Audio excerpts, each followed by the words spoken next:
2018 Ram 1500. If you're having trouble with the center console not latching when you close it,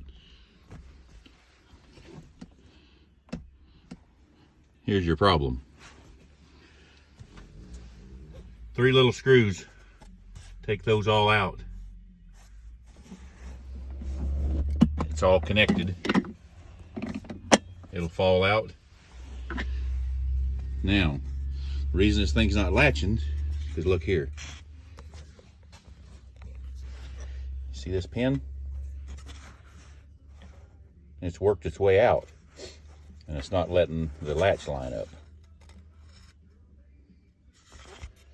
So just take it, line everything back up, drive it back in, should square it up.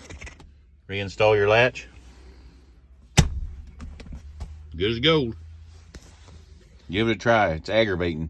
You'll open that up and dump all the stuff out of your console that you got in there. Quick fix. Just look at that pin.